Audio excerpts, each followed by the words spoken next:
Hello, boys and girls. Greg from the Scary Spirits podcast here to make you another cocktail. This week's cocktail is the Captain Karaoke cocktail. And as always, is the featured cocktail in today's episode. I'm going to start with a tall glass. To that, we're going to add Captain Morgan Jamaican rum. I do not have any Captain Morgan white Jamaican rum, but I do have some spiced rum. So I'm going to use that. 25 milliliters, which is a little more than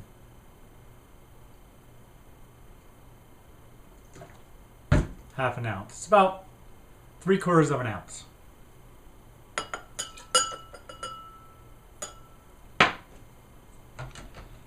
Then we top with ice.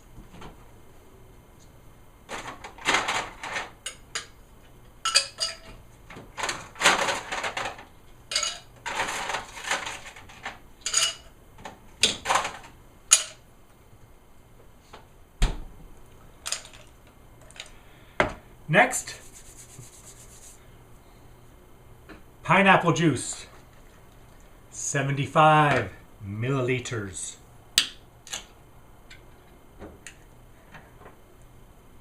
Nelly, 75 milliliters.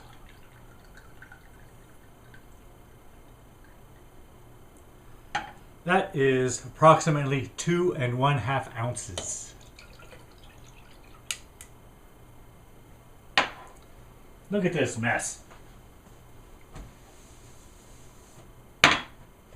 Next, cranberry juice.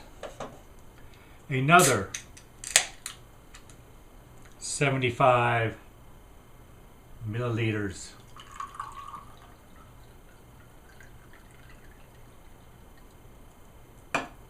Again, 2½ ounces.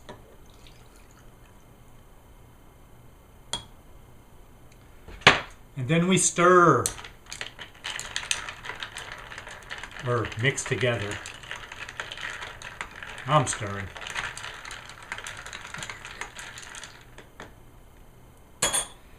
Then we garnish with some ginger. There you go, boys and girls.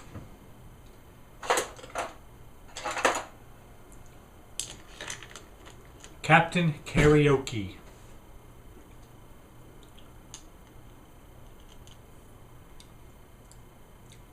Very fruity. Yeah. Thanks for watching. Hope you enjoy the podcast. See ya. It's that time of year again, that sacred time between Valentine's Day and the first day of spring. No, it's not Punchki Day. It's when Greg celebrates Jennifer Love Hewitt.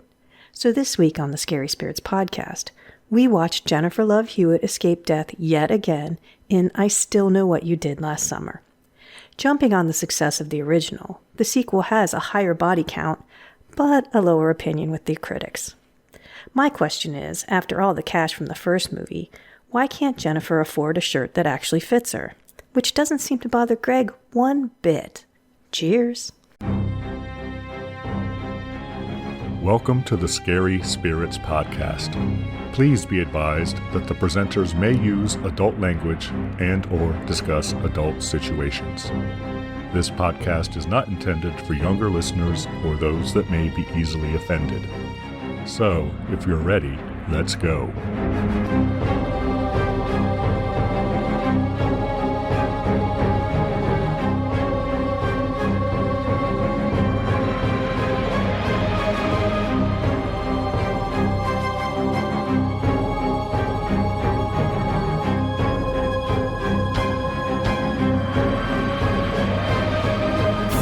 Hello, boys and girls. I'm Greg. Hey everyone, I'm Karen. And welcome to the Scary Spirits podcast.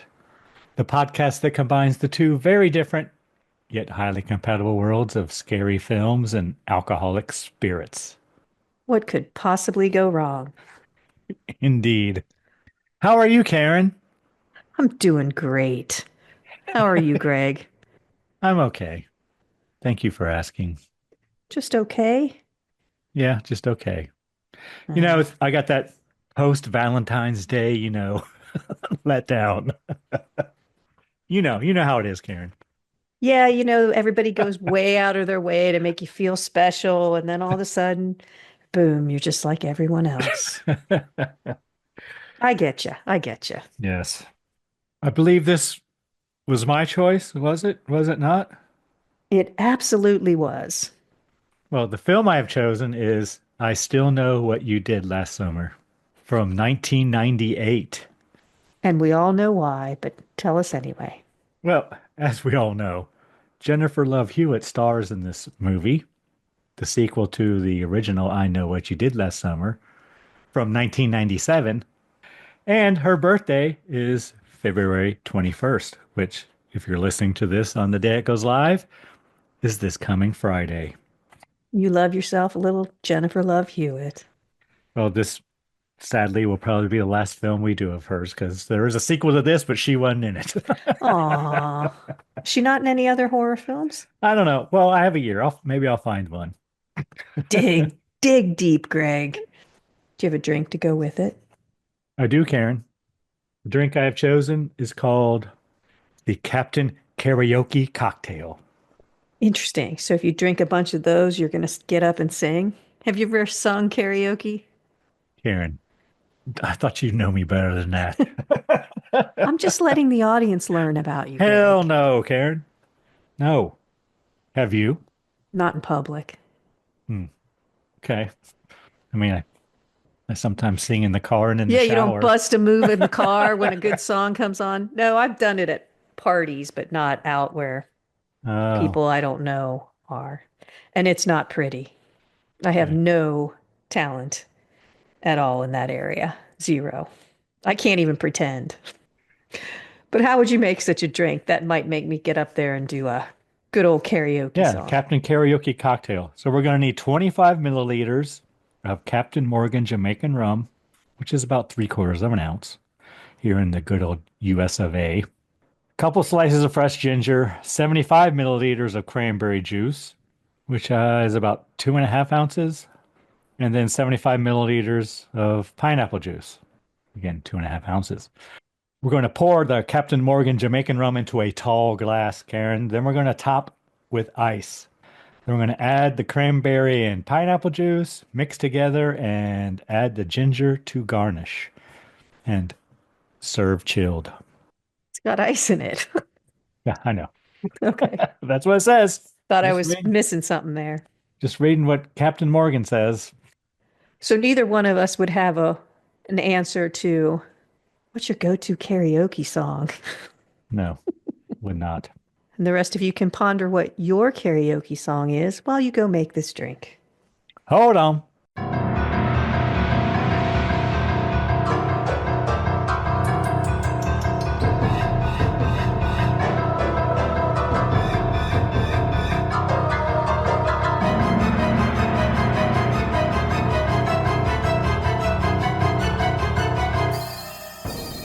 And we're back. Yes, we are.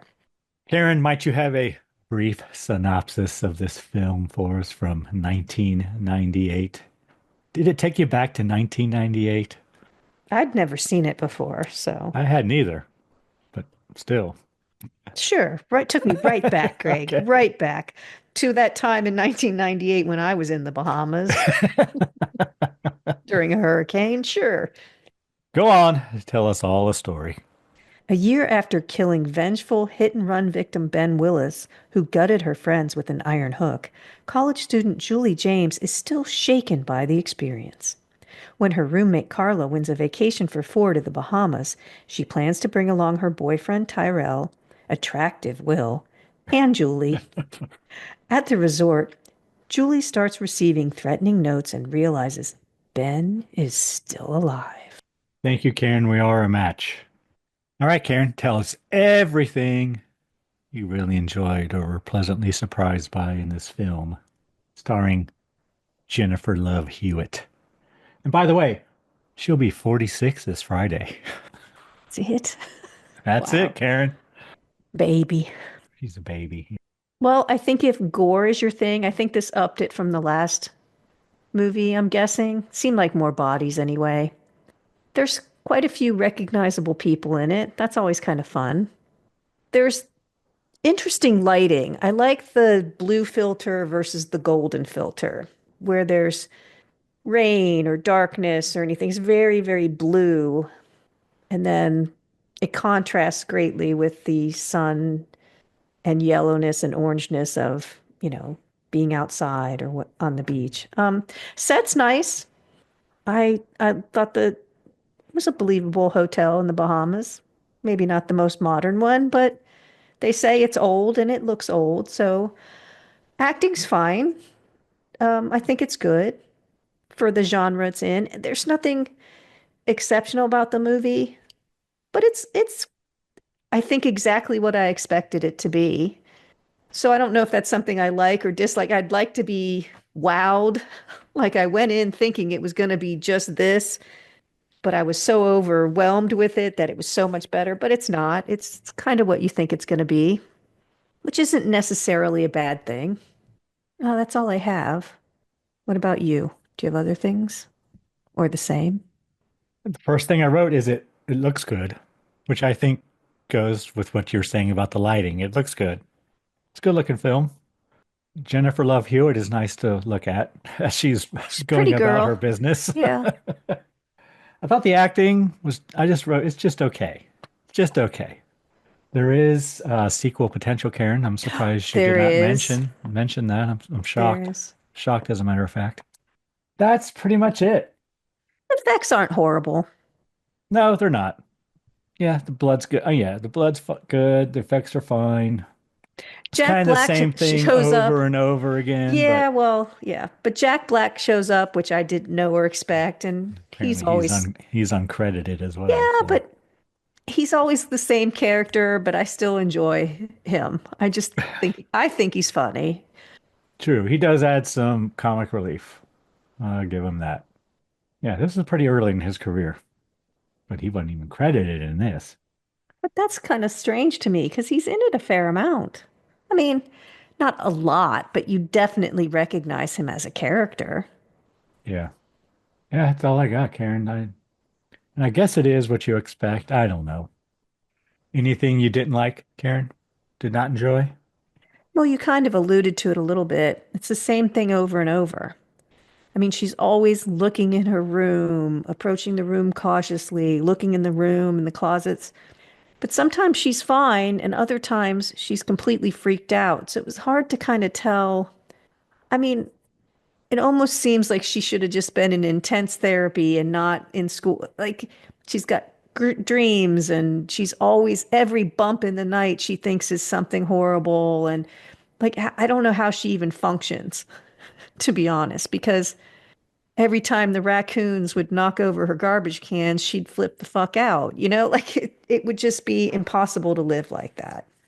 There's some unbelievable things in it. Ray coming in the boat during a hurricane being one of them. But again, it's a teen slasher movie. I think it's a money grab.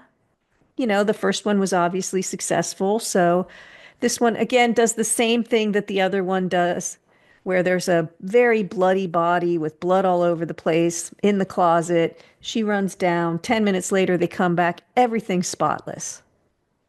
How does that happen? How is that possible?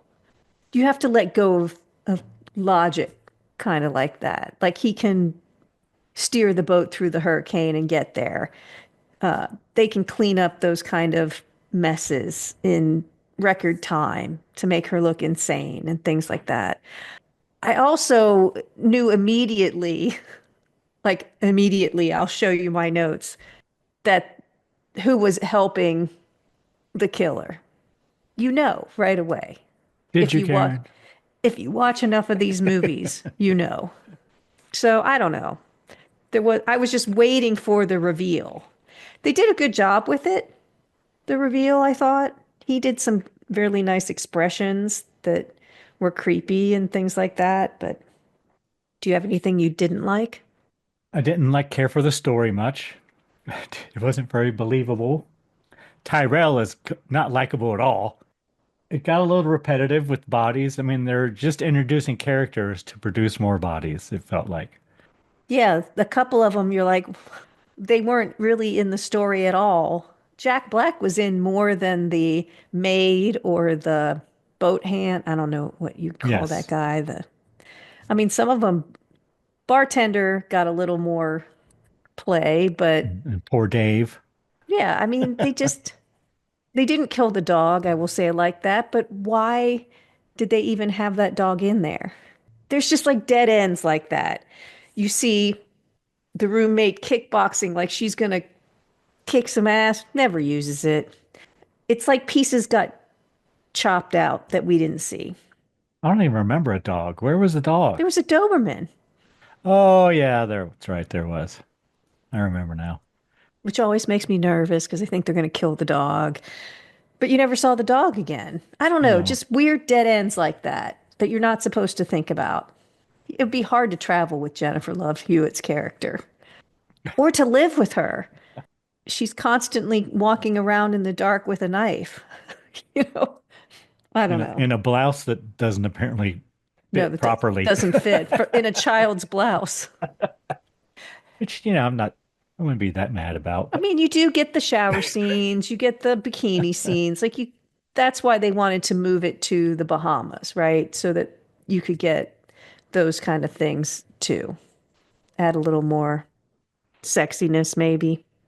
But like I was saying, I agree with you. It's absolutely a money grab because this came out a year later and it's supposed to be a 2-year time lapse in between the two movies. But they just couldn't wait for that extra year. They had to get it out. So kind of odd when you think about it. But Yeah, it seems rushed. and you say you knew who was the killer was early on, right? Well, I say it in my notes. Was I 100% sure? No, but I said that's the killer. Like right in my notes. Okay.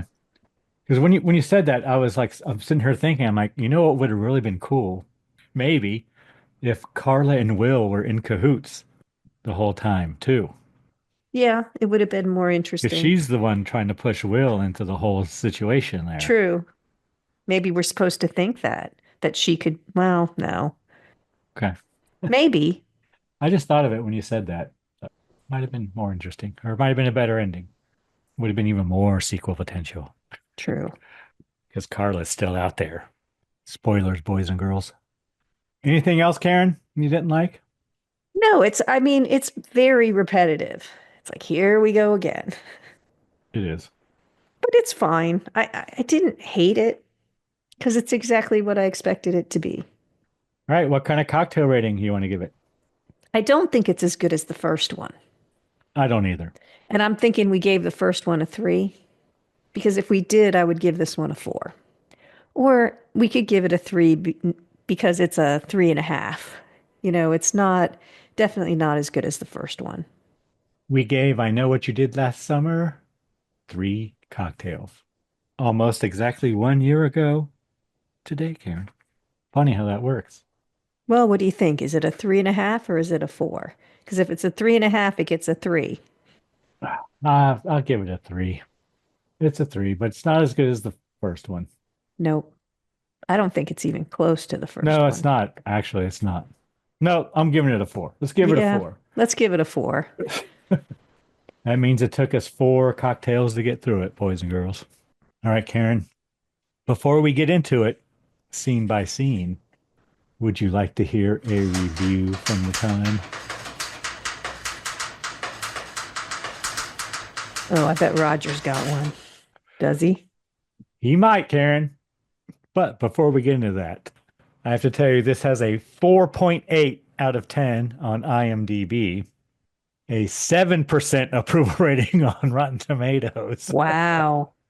What do you think those Google users think, Karen? I'm just going to guess my regular 82%. Pretty close, Karen. Pretty close. Really? 85. Yeah, Google user. Well, they usually ignore everybody else. That's a big jump from 7% to I know. 85%, Karen. Well, IMDb is what, 50, you said? Basically. 4.8, yeah, Yeah, 50, 50%. 48%. Okay. All right.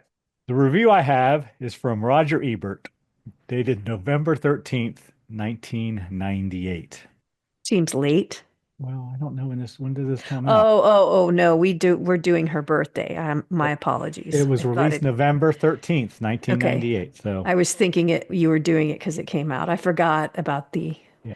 Love Hewitt connection. Oh my God. I know. So this is written the day it came out. Roger writes, I Still Know What You Did Last Summer assembles the building blocks of idiot-proof slasher movies. Stings, snicker snacks, false alarms, and point of view bait and switches. We'll get back to those. The movie's R rating mentions intense terror, violence, and gore, but only its publicity team could consider it intense or terrifying. Gore it has. The movie stars Jennifer Love Hewitt as Julie, survivor of the original I Know What You Did Last Summer, as a college student haunted by nightmares of what she did, in fact, the summer before last. Last summer was actually the summer when the slasher knew what she did previous summer, if you follow me. The R&B star Brandy plays her roommate Carla.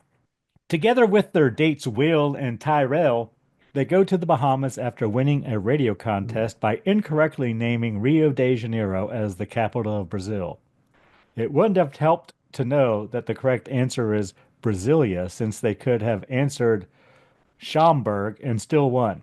The contest is a hoax by the fisherman, a spectral presence who dresses like the Gordon's fisherman and impales his victims with fishhooks. He wants to get them to the Bahamas for the obvious reason that the plot requires a seaside setting.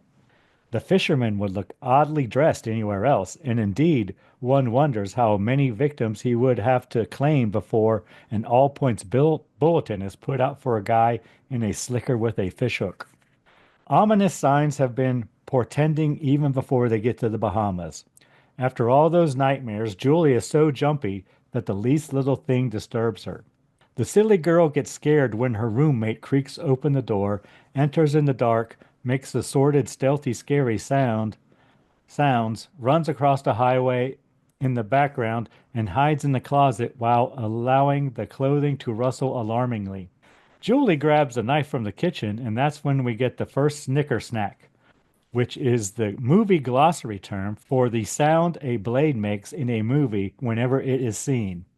Blades can make this sound, which resembles a knife being drawn quickly across a steel surface when they are touching absolutely nothing.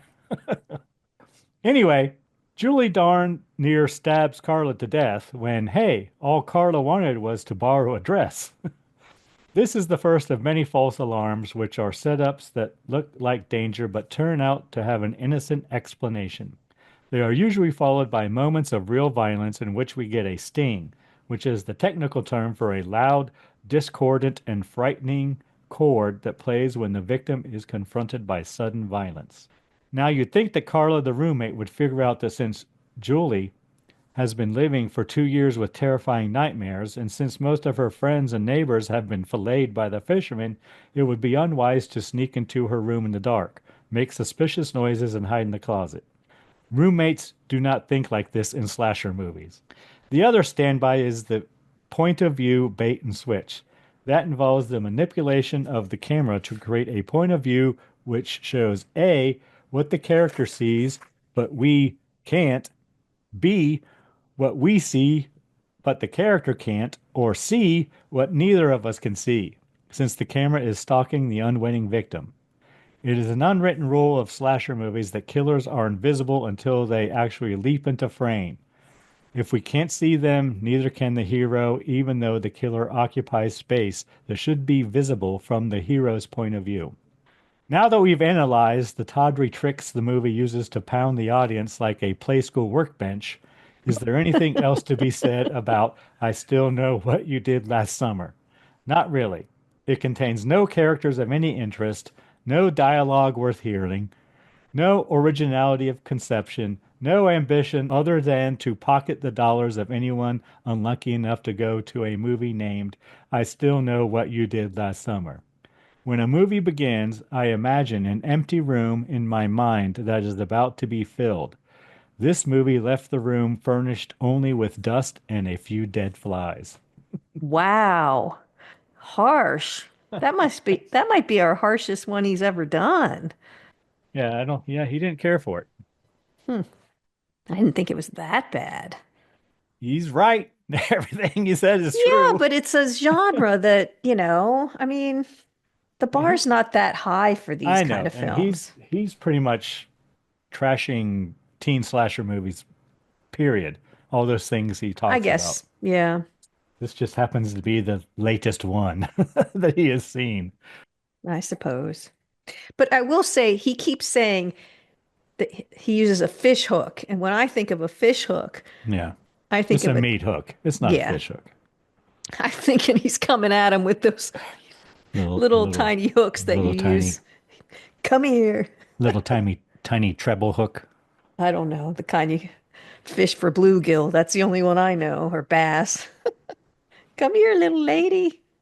Gonna get you with the fish hook. All right. Are you ready to get into it? Scene by scene, Karen? Let's do this. We should mention, Karen, that this is episode 200 of the Scary Spirits podcast. Wow, really? It is. Well, you We've should done have more some than 200 podcasts, but this is episode 200 of our original usual movie movie. review thing. Yeah. Wow, you should put some music in here or something. Dun, da, da, da.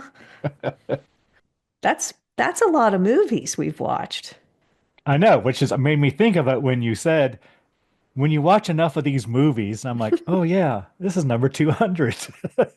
That's a lot of We've movies. watched 200 of these movies. That's Not awesome. these movies, but Well, horror movies. horror movies. Even And more, we're actually more than 200 because we've done some reviews of movies in theaters or, newly streaming as well. So that barely scratches the surface of how many horror I movies know there it. are. It's like there's so many. You'd think 200. And Yeah, they're that's making new ones every day, Karen. yep. We'll never catch up, ever. Well, and we're just watching them for fun, really. So we're not Yeah. doing deep analysis or anything. All right. I still know what you did last summer from 1998. Did you watch this on Amazon Prime, Karen? I did. I did as well. It's rated R. Well, Amazon Prime said 16 plus, but when the movie starts, it says rated R. No, that's all I saw. And I'll tell you, the funny part is, so it's like, oh, black and white tropical location. I'm thinking it's starting. And then I go, oh, wait, that's just part of the credits. Yes. The movie company credits, not Yes, the yes, yes. film I made a credits. note of it, something about it as well, too. It's But like, it's rated oh, R for flashing lights, Karen. We've had a lot of flashing light warnings recently, feel like. it can send people into I know. seizures. And there are lots of flashing lights. Violence, frightening scenes, substance use, and there's some of that, Yeah, alcohol use, smoking, and foul language. I would say the smoking and the substance use are the same thing in this film, Karen. I don't think anyone's smoking a Marlboro in this, are they? I don't remember. I didn't make a note. Usually I do. Rated R, like I said. The first thing I wrote is banyan tree, which is what you're talking about, the black and yeah. white forest. It's like, ooh, that's kind of cool. They're starting in black and white. They're gonna do like maybe blood's gonna drip and it's gonna go to Like, color or oh no, something. this it's the Like, oh no, part of the credits. it's the Mandalay Entertainment reel there promo. They got me. They sucked me right in. And then we have credits. The movie starts in, we're in a church apparently. Yeah, she's walking slowly in, and Julie. Julie, and there's candles everywhere. And I say, oh, Julie's walking towards the altar, and going to confession, and I write right here, but this is a dream because no church is lit up with hundreds of candles with When nobody in it. nobody in it. Yeah. Yeah. So I said, this is a dream. But She she go, goes to confession and she does say, bless me, Father, for I have sinned. My last confession was a year ago, which is exactly what you say when you go in there. Well, unless your confession's been longer than a year ago or shorter. But we didn't see how many Hail Marys she had to do for killing somebody. But Karen, when you go to confession, do you confess everything? Are you You're completely supposed to. truthful? Are you? But are you? That's what I'm asking. I've never gone to confession. When I went to confession, I was. Really? But when you're very, Completely truthful? Everything you did that could be considered everything sinful? I could think of. Mostly I went to confession when I was in like third grade. Okay. So, it's kind of hard to come up with when I was in Catholic school, third to eighth grade. I talked back to my mom. I used swear words. I wasn't a bad kid necessarily, so I didn't have a lot to say. Oh, you didn't have impure thoughts about boys in your school? No, I didn't. That all came later. If you would have, would you have confessed them? I don't know. I don't know. Just curious. Then they switched from you used to go in and sit in the little booth, right? And the priest would pull it's a shade kind of thing. Then they changed it to face, where you would just Mm. go sit up on the altar with the priest and talk to him. Oh, that's not good. No, and then they did that for a while. And I actually did that a couple times. And then they went back to the booth because it's horrible. I mean, that is not conducive to telling everything. Anyway, All right, we digress. yes, very much so. She confesses that she killed another person by accident and talks about her dreams. And she mentions Ben Willis and all this stuff. And then the priest says, I know. And then I guess she sees it's Ben Willis and she wakes up screaming. It was a dream. She's in poli sci class, Karen. Yep. And then she leaves the classroom and a boy runs after her. That would be Will. They walk and talk for a while, and I say, he's the killer. That's where I say it. Right here. I say, he's the killer. Right here. But then I wrote, suddenly she's okay after talking to Will. It Yeah, doesn't. she's perfectly fine. And you see it on her face. Like she just goes from very upset to, No, but yeah, yeah, I'm okay. everything's great. Everything's great. And then she goes to her apartment and Ray is there waiting for her, who was in the previous movie. Was her boyfriend in the previous Yes. movie. And he seems a little jealous of Will, Understandable. but he is ready to take her back to the Crocker Queen pageant, Karen. She's off to college somewhere. He stayed back in the hometown, working the dock. Working the dock. And Julie, she ain't going back. Well, which is understandable when you think about it. What's it been? 2 years? How many of her friends were killed? At least All three. of them, Right. except for So, Ray. and Ray's like, let's go back to the hometown. I'll be like, I'm never going back there. He gets all pissy because she won't go back there. I'm thinking, why would you? She would never want to go back there. And I'm surprised he's still there. So he leaves. She goes to her apartment and gets in bed and looks at a picture of her friend, the Croaker Queen, Yes. from the Well, last movie. she grabs some chips. I was laughing. Chips and water. And she's like going to bed. And then she just pulls the covers over her head. Who was played by what's her name? Buffy. Sarah Michelle Gellar. Yeah. Yeah. So then she takes off her sweater and gets under the covers, Karen. Thought you might notice that, Greg. She has a tank top on, though. She does. And a bra as well. Mm, She maybe. does. Yeah. She Oh, does. She does, okay. Karen. Trust me. I didn't notice. She does. So then she wakes up at night. It's nighttime. And the door shuts to her apartment. That wakes her up.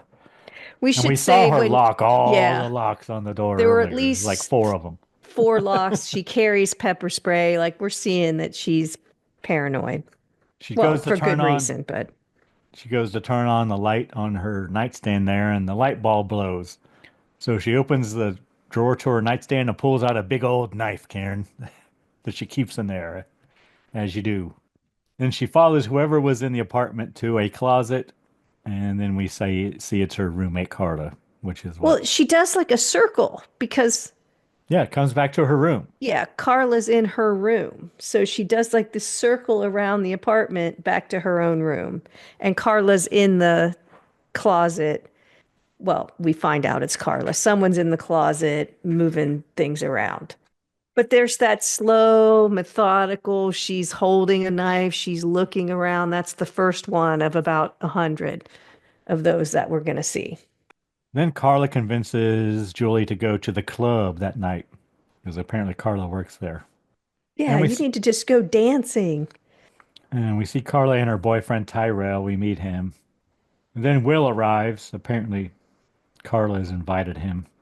So Carla's trying to like hook Will and Julie up the whole freaking time. Yeah, Carla thinks Ray's boring. So then Julie sees the fisherman up on the catwalk above the dance floor, I guess. This is where there's a lot of strobe light going on, the flashing light kind of thing. And then he disappears. And then he pops up behind Julie and then disappears again. And Well, and then, I also like how Carla works there, but she can take a dance break. Go dance with her boyfriend. well, sure. And then she ditches Will. Next morning, phone rings. They have like almost the same phone I had in 1998, Karen. Cordless phone. And Carla answers, and it's Mark in the morning from the local radio station, Karen. He asks them a question. What is the capital of Brazil? Or he asks Carla. And Carla doesn't know. So they're like, she's looking for a book. And then Julie goes to like the cupboard and pulls out some Colombian coffee or something or some, Well, Brazilian coffee, you yeah, would hope. whatever it is. You would hope. And she says Rio. So then Carla says Rio. And then they say, well, congratulations. You won a trip to the Bahamas for 4 people. Okay, so as Roger said, that's not the capital. And we find that out in this movie also, but Rio was the capital. But in 1960, Brazil moved their capital city from Rio de Janeiro to Brasilia with the intention to revive national pride by building a modern 21st century city and uniting the Brazilian people by placing the city at the center of the nation, thereby opening central territories to potential economic development. Look at you and your geography. Yeah, I had to look it up. So then we see Ray on the boat, still working the docks. Actually, Well, they jump up and they're so excited. They, woo! If you want a trip, wouldn't you? I'd be suspicious if I want a trip to the Bahamas, but so Ray gets a call from Julie on the boat. She asks him to go to Brazil. He doesn't think he can make it, Karen. Then Dave, his buddy there on the boat, calls him stupid. he's on the dock. They're not on a boat. True. But then Ray shows him an engagement ring. He wants to marry Julie. So Dave talks him into driving to Boston and surprising Julie. And Julie's pretty much begging him Dave on will the get to phone. see his buddies in Worcester. Julie's begging him to come, please, please, for me. It does seem like they're a little distant with each other and need to spend some time together. Then we cut to Ray and Dave in a Ford pickup driving to Boston. And they're listening to Whitesnake, Karen. Yep, hold on. They are listening to Whitesnake. Here I go again. Here I Go Again is a song by the British rock band Whitesnake. I always liked that album by Whitesnake. Well, it was originally released on their 1982 album, Saints and Sinners, It was. through Liberty in October That is a 1982. great album cover, too, by the way. Saints and Sinners. Go on. The song was written by David Coverdale and Bernie Marsden, Yes. and produced by Martin Birch. The song was written for Coverdale's troubled Martin marriage. Birch is terrific producer. Go on. His troubled marriage with his first wife, Julia. You can share with the class or you want me to keep going? Go on. Notably made as a power ballad, the song was re-recorded for their 1987 self-titled album. Around that same time, the song was re-recorded again for a single radio mix version released in June 1987 in the United States and in October in UK, where they're from. The success of the song propelled Whitesnake to hover near the top of the U.S. Billboard chart for several months, becoming a national hit. The song received positive reviews, with some critics referring to the song as the signature tune for Coverdale and Whitesnake. The original recording only hit number 34 on the UK singles charts and remained on the charts for 5 weeks. In the United States, both the original song and the original Saints and Sinners album failed to chart. It says, due to not being released here, Yeah, it which wasn't. seems a reasonable reason why it wouldn't chart. Yes. It did reach number one. They call it a sleeper hit. So it went up the chart, was there for 1 week, but is certified platinum by British phonographic industry. And it did reach number one in Canada and the top 10 in the Netherlands and Ireland. So it's a big success for them. But they are screaming it out. Gotta love that. That's my karaoke, what they're doing right there. He wasn't bad. I didn't think Dave. Yeah, I didn't think he was that bad. He Yeah. doesn't sound like David Coverdale, but he wasn't bad. But they're like, you take harmony. No, you take harmony. I thought it was kind of funny. I could do a whole episode on Whitesnake, Karen. There's plenty of content for an episode there. Would you talk about Tawny? You can't talk about Whitesnake and not mention Tawny, Catane, but whatever. I don't want to get started because I'll go go on a tangent.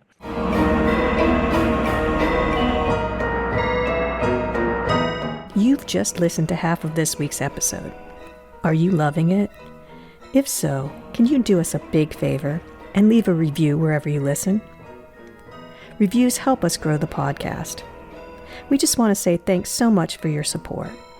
Now let's get back to the good stuff.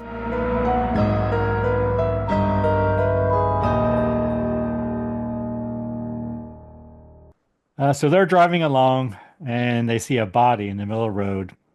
There's a car there too, but there's a body in the middle of the road. Ray gets out.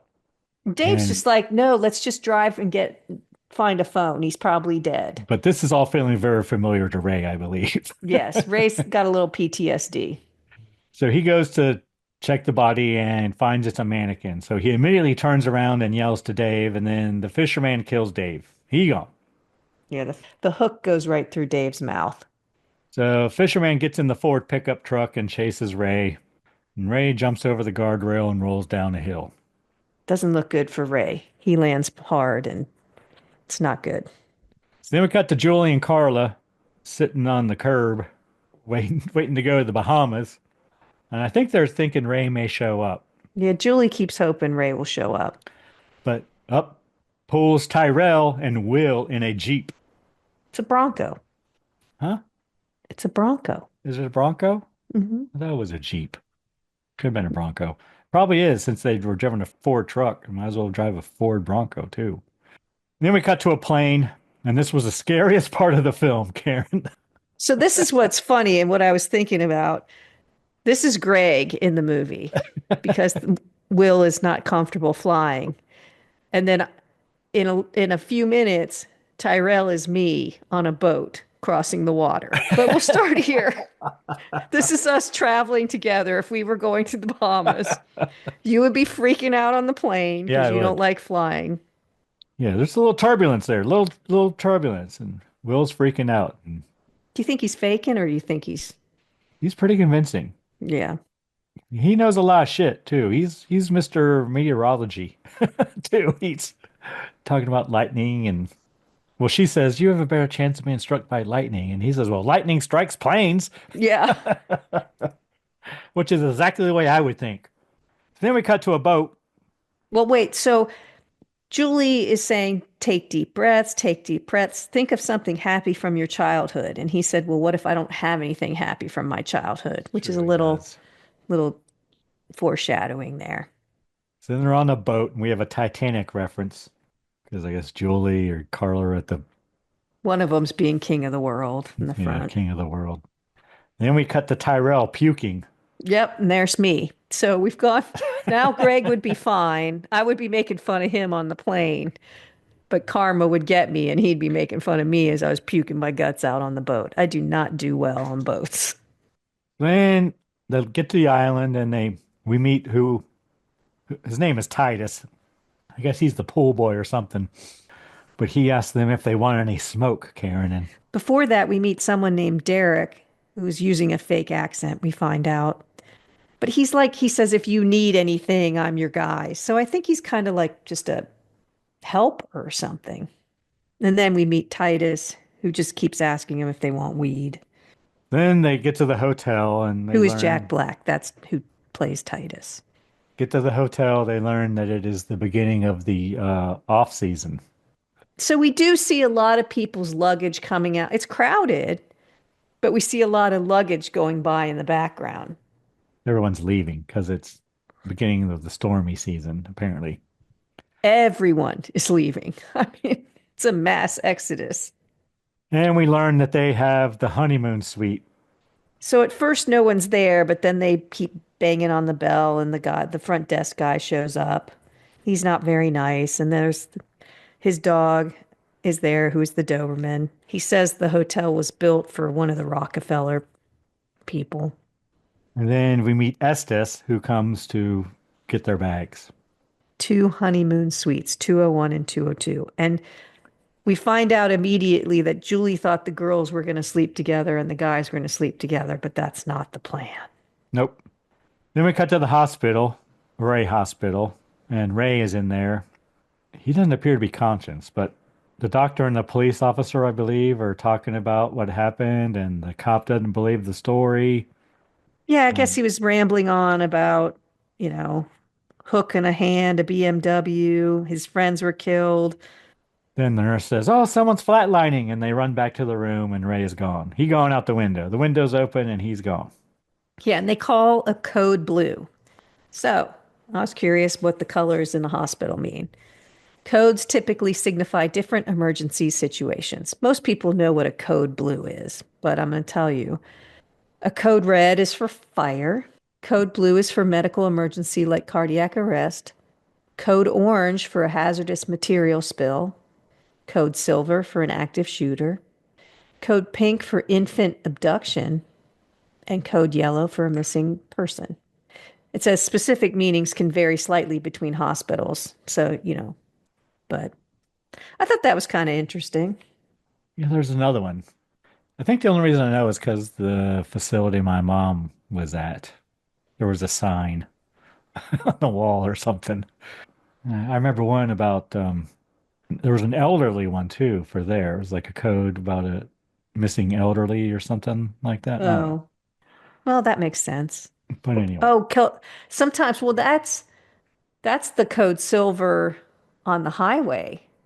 Isn't that silver is for a missing old elderly person? maybe. Then we come back to the hotel bar.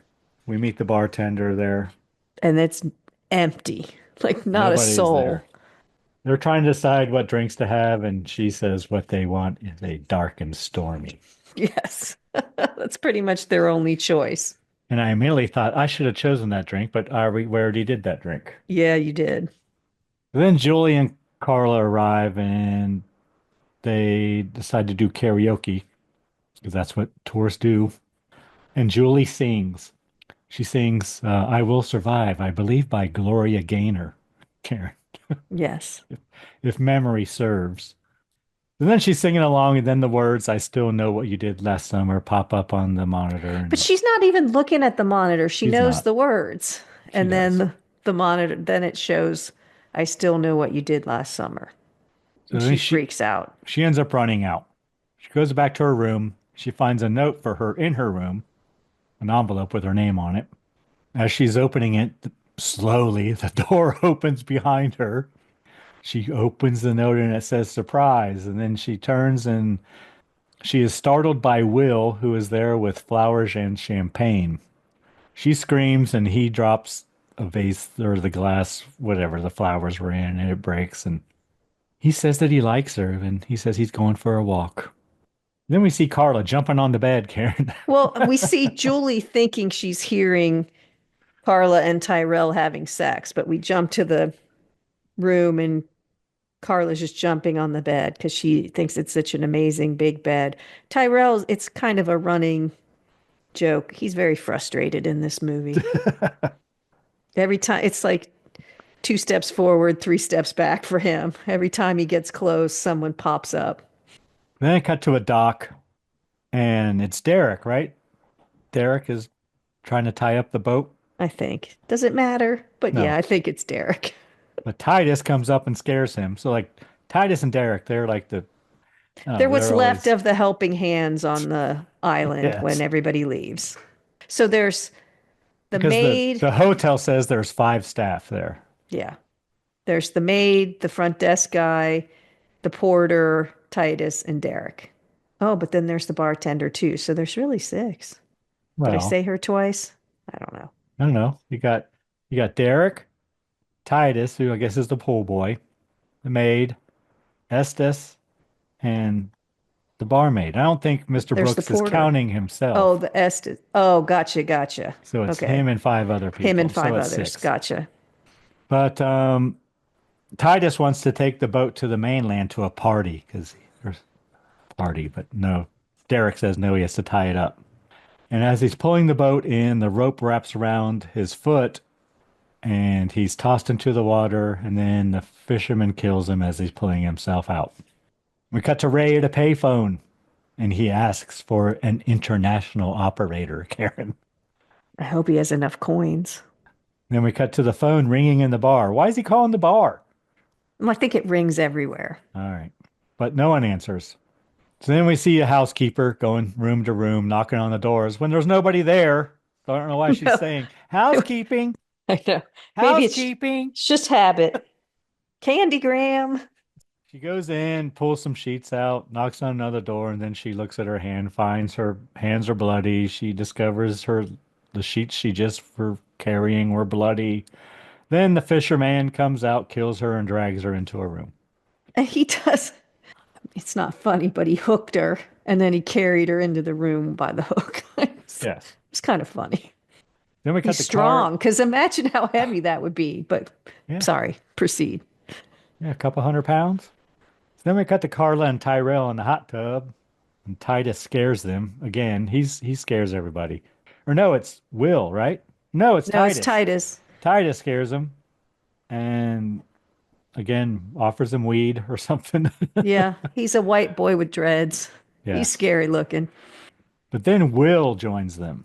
Yes, and he doesn't leave, even He though doesn't. Tyrell is dropping major Yeah, hints, it's making it very awkward. but he pretends not to notice. So then we cut to Julie taking a shower, Karen. There you go, your shower scene. Because that's what you would do if you just saw I Still Know What You Did Last Summer. You would go into the most Yeah, vulnerable I need a hot state you shower. could. I need a hot shower to, relax. Let's just make sure I'm vulnerable. But we don't see anything. No. She hears a noise and goes to investigate in her robe. And I did write that robe Very is thin. almost see-through. Yes, very I thin think because robe. she's wet. It's supposed to be like a wet t-shirt kind T-shirt, of thing. yeah. But again, she hears a noise. She has to go investigate. It's like we see it so often. I don't know how she lived because she would do this every time she heard a noise in her life. and then she finds Derek hanging in the closet. He gone. Yeah, and she freaks out. She Which you runs would. out to tell the others. The others all run back. Look, this is like Scooby-Doo, which Freddie Prinze was in too. So, Yeah. but he's not in this scene. But anyway, they all run back and look in the closet, but nothing is there. Yeah, it's two girls and two guys, just like Scooby-Doo. So then we learn that there is no way off the island. I guess the hotel manager tells them because they bring him into all this. And another boat won't be there for a few days. The phones are all dead and a storm is coming. Well, a hurricane, right? Have fun. Well, he says storm or Yeah, but they later mention it's a hurricane, so it could reach a hurricane. And if it does, they have a storm shelter.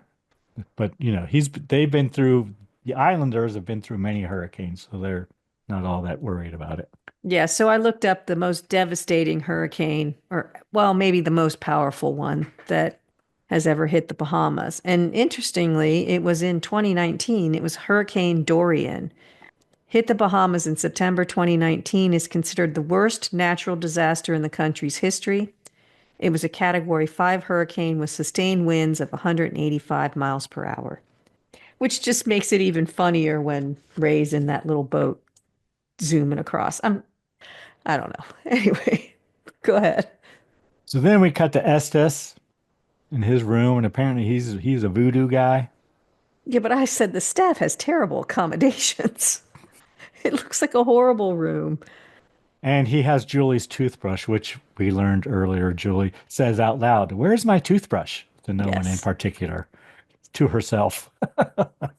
But they do say they're just going to have to batten down and ride it out. There's nothing they can do. They just have to wait until the storm passes.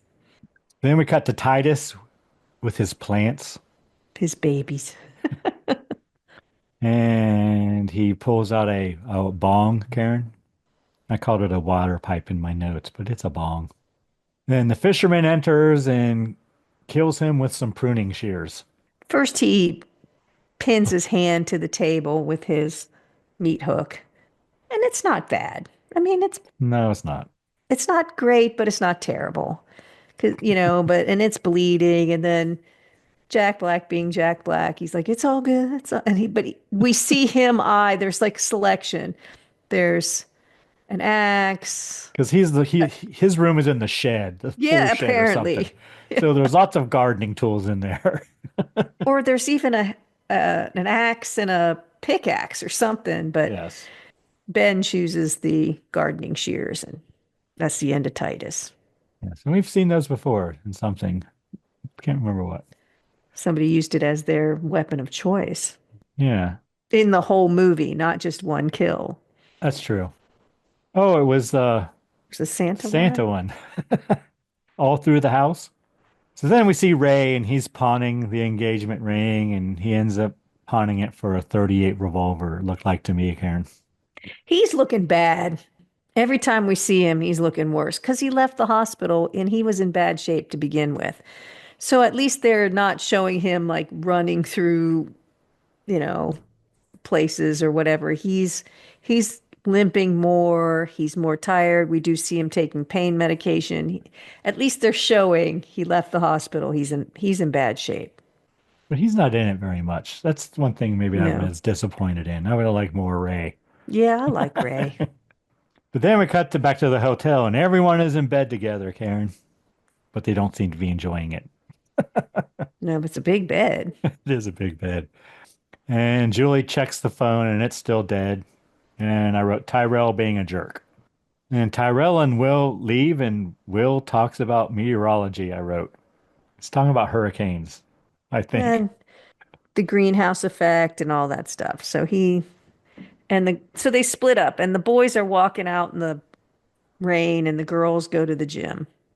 Yeah. And there's a tanning bed and Carla convinces Julie to get in there. She's not leaving there without a tan. Julie gets in and puts on her MP3 player, Karen, and her little No, I thought it was a tanning Walkman. goggles.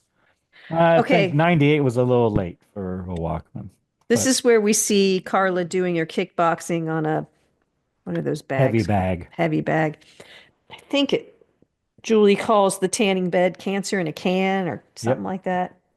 But tanning beds are a known cause of skin cancer, including melanoma, squamous cell carcinoma, and basal cell carcinoma. The risk of developing skin cancer from tanning beds increases with the number of time you use them, and especially if you start using them at a young age.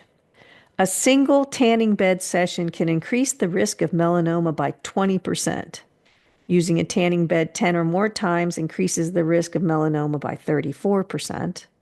Starting to use a tanning bed before the age of 35 increases the risk of melanoma by 59%, squamous cell carcinoma by 67%, and basal cell carcinoma by 29%. Prevention: avoid tanning beds and use a sunless self tanner or spray tan instead. I didn't like these. I mean, I never really used a tanning bed very much, but I had a roommate who did, and I would go every once in a while. I'd say maybe I've been in a tanning bed 5 times, maybe something like that. I've been in them 0. That's good because I didn't like these numbers. I was like, holy shit. And it was when I was younger too. Yeah, I was You going to know, say, no, not for me. I'm a little claustrophobic. So, they're open, but I also, I'm going to get to that. well, yeah, but as a rule, if you've listened to this podcast, you know I'm a SPF 100 girl at this point with the big hat and, under the towels in the tent at the beach. So, but yeah. All right, go ahead. Then we see Carla kicking a bag. She hears a noise. She goes to investigate. Goes into a laundry room. It's the dryer knocking like there's shoes in it. Which we saw We earlier at saw their earlier, apartment. yeah. Yeah. She opens it and finds the housekeeper in the dryer. Cut Dead. to Will and Tyrell, and they find Titus. And then we see the In his fisherman. apartment. Yes. They were going to go get some weed. Then we see the fisherman enter the tanning area, and he zip ties the door to the tanning bed shut, basically, and turns it all the way up. And right here I wrote, I bet she could slide through there, you She's know? pretty tiny. Yeah. But anyway, the others hear Julie scream because she realizes she can't get out, and they try to open they all run back and try to open the tanning bed, and eventually Tyrell breaks the zip tie with a dumbbell that Will gives him. So when they originally set it, when she gets in, Carla sets it for 30 minutes. Well, all the fisherman does is turn it up to 60 minutes. Oh, is that all it is? That's what it looked like. I don't know, but it was hotter and started to burn her, and that's why she started. But she seems fine when she gets out. So then they go to the hotel office. They find the hotel manager dead with a machete in his head. The two-way radio is destroyed, and I still know is written on the wall in blood behind him. Yes. They run to the dock to look for a boat. There's none there, but it's pouring rain, and Julie tells them about what happened 2 summers ago. She tells them the truth. She hasn't told them the truth up until now, that she actually killed someone, and Well, she thought she did, yeah. but he wasn't really dead. She tells him the whole truth. So Tyrell decides that the only other person on the island besides them is Estes, so it must be him. Which isn't a bad assumption. But it's not true either. The bartender is still there, as far as they know. Oh, that's true. Yeah. So then we cut to Ray, and I wrote, is he on a boat? But I think he's on a bus at this point. Yes, he's on a bus. Okay. And this is where we see him taking pain meds. He's not looking good, though. Cut back to the island. They go to Estes' room. Tyrell believes he is the killer. Julie opens a cabinet and finds a voodoo shrine, question mark. Lots of chicken feet and bones. Yeah, I think it's the altar.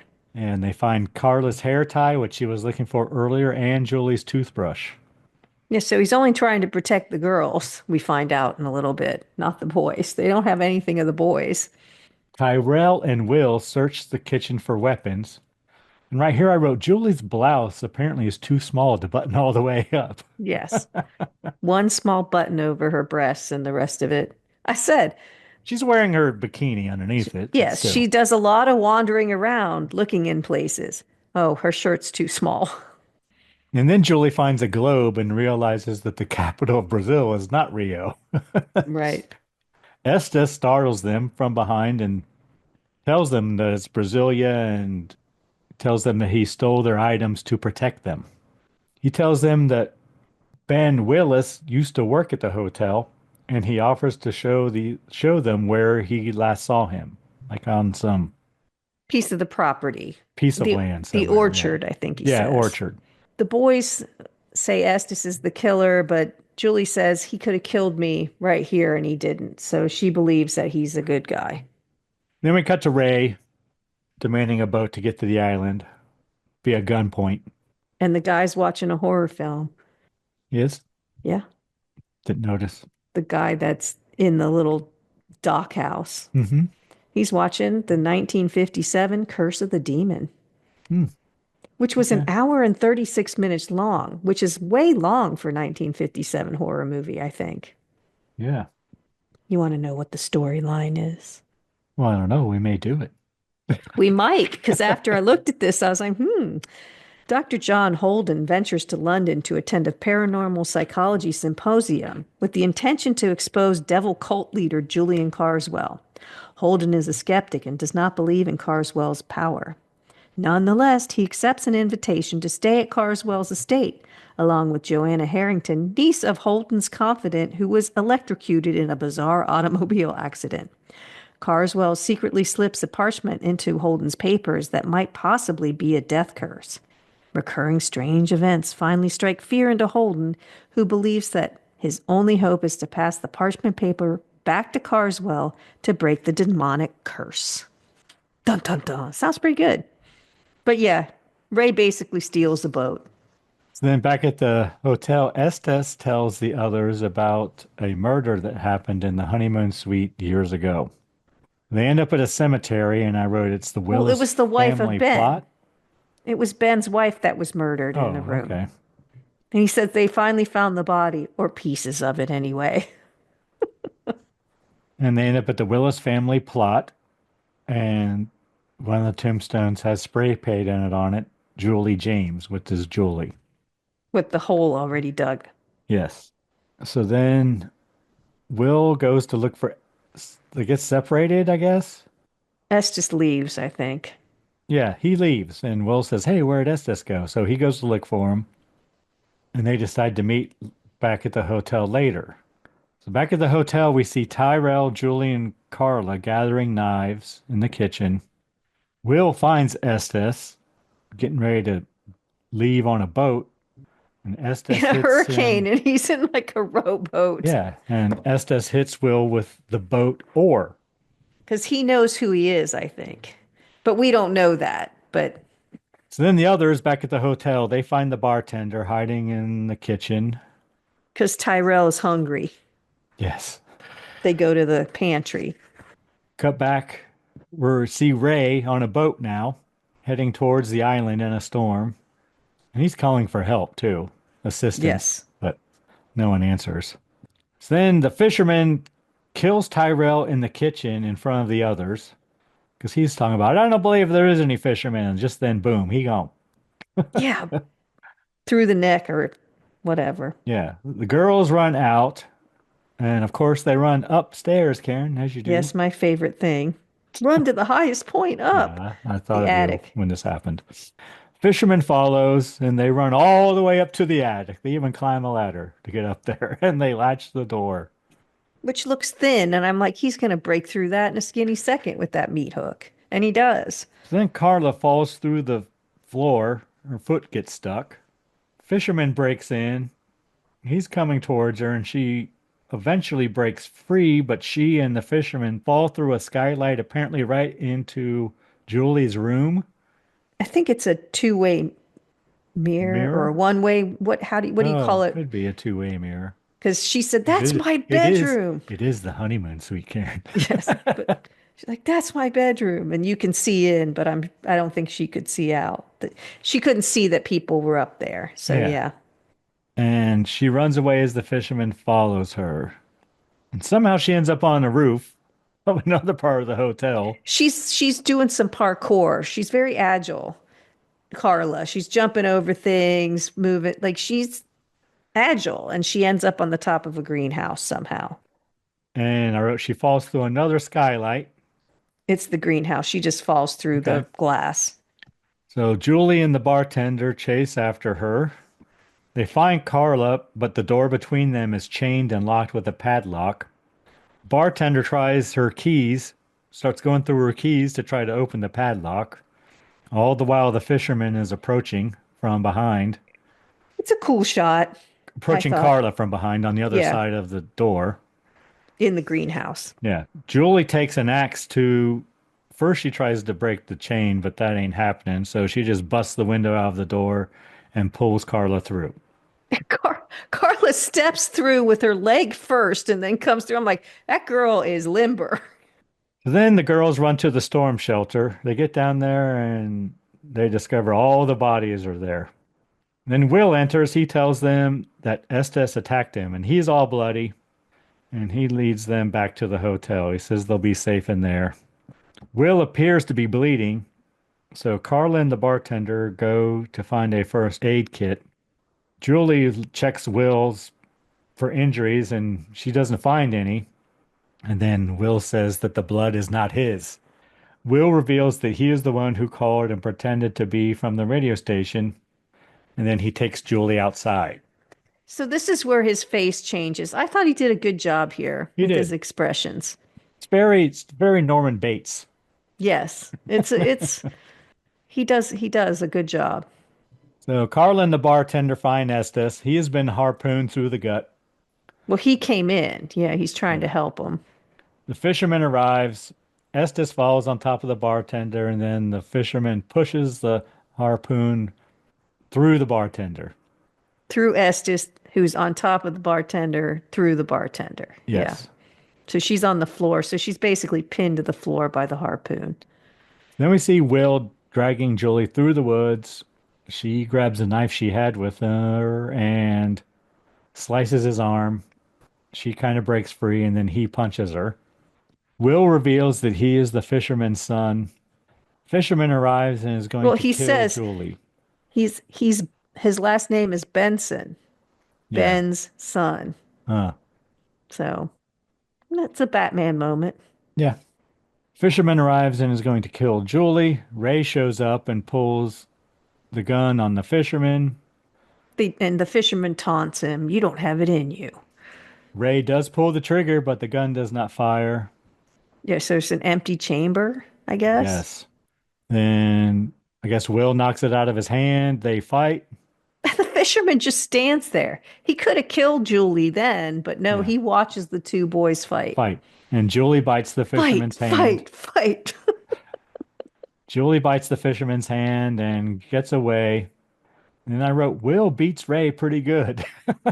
Yeah, well, Ray's injured. He is. Yeah, he's barely able to walk as it is. So fisherman instructs Will to hold Ray up because he's going to get a good running start at him with the hook. Yeah. Fisherman goes at him with a hook. Ray hits Will in the head in the face and gets away, causing the fisherman to kill Will. Yeah, he ducks out just in time. Fisherman goes to kill Ray.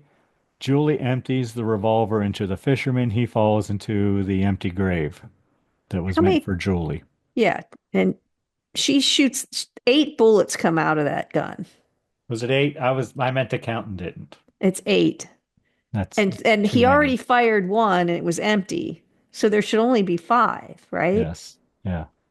But yeah, she gets extras. Yes. Back at the hotel. I guess next day, storm is over. Coast Guard arrives. Sun's out. Ray and Julie find Carla. Then we cut to Julie in a Jeep Cherokee, Karen. So there's a Jeep. So we got Jeeps and Fords. A Jeep Cherokee. She apparently just bought a house because she walks in and there's a for sale sign with a sold sticker on it or whatever. And apparently Julie and Ray are married. Ray is brushing his teeth. Yeah. Oh, do they have wedding rings? I didn't see. I didn't look. She has a ring on. Well, they're engaged for sure then. Again, Julie hears a sound. She goes to investigate. Ray in there brushing his teeth. The door closes. The bathroom door closes. And it sounds like it locks, too. Yeah, but from the outside? Yeah, I don't know. It's weird. Julie goes into another room and closes a window. She's walking away. We see muddy footprints. Julie sits on her bed. In the reflection of a mirror across the room, she sees Ben under the bed. And he pulls her under. If it was Will, I would have been like, oh, okay. But Ben was shot, if we believe the number of bullets that came out of the gun was 8. He shot 8 times, falls into a muddy grave and is covered with mud. It should have been Will. Or is it a dream? Because she does get in bed right before this all happens. So I don't know if she's asleep or if it's real. Credits, the end. It's a confusing ending, I thought. Yeah. It kind of felt like, all right, how are we going to end this? We need an ending. What are we going to do? And it can't be happily ever after. It has to have sequel potential because they want to make another one. Or leave the I mean, what's the next open. one? I still know what you I'll did. always know what you did last summer, but it has nothing. It comes much later than this, and it's direct to video, and it's none of the cast is in it. I think it comes out in 2006. Standalone sequel because no one is in it. All right. You didn't make the cocktail, Karen, so I can't ask you how you enjoyed it. I know. I wasn't up to drinking this evening. Did you like it? I think it's delicious. Yeah. It's definitely a lanai drink. And full disclosure, I did not have Captain Morgan Jamaican white rum. So I used Captain Morgan spiced rum. Ooh, I bet that was good. And it is delicious. Yeah. I also have coconut rum too, but that would have been good too. But it's very fruity. Cranberry and pineapple. Kind of pineapple forward, I would say. Seems like a Greg drink. And it's evaporated. As they do. All right, Karen, anything we learned today? We learned about the 1957 film Curse of the Demon. We learned about Hurricane Dorian from 2019, which was the worst natural disaster in Bahamas history. We learned about why Rio de Janeiro is no longer the capital of Brazil and Brasilia is. We learned key color codes from the hospital. Oh, I didn't do this. So black, if you're still listening, black's a bomb threat. I think I missed that one. And a lot about White Snake, and here we go again. Also, tanning beds. And the horrors of tanning beds. And a little bit about confessionals. True. A little too much about confessionals. All right. Are we ready to move on to next week's film, Karen? I am. Are you? I am. I believe Well, it's your come choice. along, everyone, to next week, which we are doing the 1936 movie, The Walking Dead.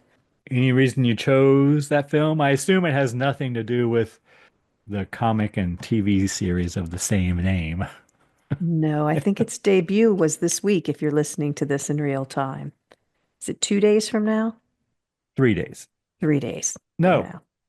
No. The next episode comes out February 26th, and The Walking Dead made its debut March 1st. Oh, 3 days. That's 3 days. Not 3 days from now. It's 3 From days when this comes out. No, from when the next one comes out. Oh, well, whatever. It's around the time of this. True. I'm not as precise as Greg, as I'm sure you've noticed if you've listened to these. Do you have a cocktail, Karen? I do. All right. What is that? It's called The Walking Dead. Okay. It's a boozy tiki cocktail. You're going to like it. It's not for the Good. faint of heart, though. You're going to need half an ounce of grenadine, 1 ounce of aged rum, 1 ounce of, it says aged overproof rum, 1 ounce of Jamaican black rum. So every rum you got, we're throwing it in there. Okay. I don't think we have overproof anymore here, do we? No, we don't. So lots of rum. Pineapple juice, 1 ounce, orange juice, 1 ounce, lime juice, 1 ounce, 3 dashes of aromatic bitters. It also says half an ounce of falernum. I don't know what that is. Add all ingredients to the cocktail shaker, add ice and shake for 20 seconds. Strain over crushed ice in a highball glass. Garnish with a brandied cherry and citrus wedges and a tiki umbrella. Woot woot. Okay. It sounds like a zombie. No, pretty close. I'll make you a zombie. How much of every rum do we need An that we ounce. have? An ounce of every rum we have. Okay. 3. Oh, okay. I thought you said I should go through all my rum. and Well, put it in. no, it just seemed like that when I was reading them off. No, just 3. I have I'm at least 4 different kinds of rum. Light, dark, and spiced is what I'm guessing. Okay. I have coconut as well. Well, you do you. I'm sure it Light, would taste good too. Coconut, spiced, and dark. Yeah, I have 4. I think that's it. All right. Well, I'm sure I'll look forward to that. Not much different than this week's. Similar. Anyone you need to thank this week, Karen? I need to thank our listener. There's a lot of podcasts out there. We really do appreciate when you spend time with us. What about you, Greg? Who do you need to thank?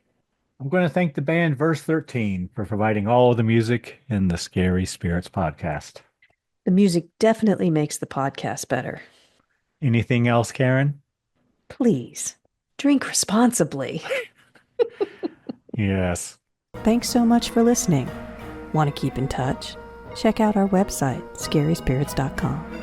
Follow us on Facebook and Instagram at Scary Spirits Podcast. Find us on YouTube at Scary Spirits Podcast. If you have questions or comments, you can email us at info@scaryspirits.com. To help us grow the podcast, you can leave us a review on Apple Podcasts. You know, we really do appreciate your support. And as always, please drink responsibly.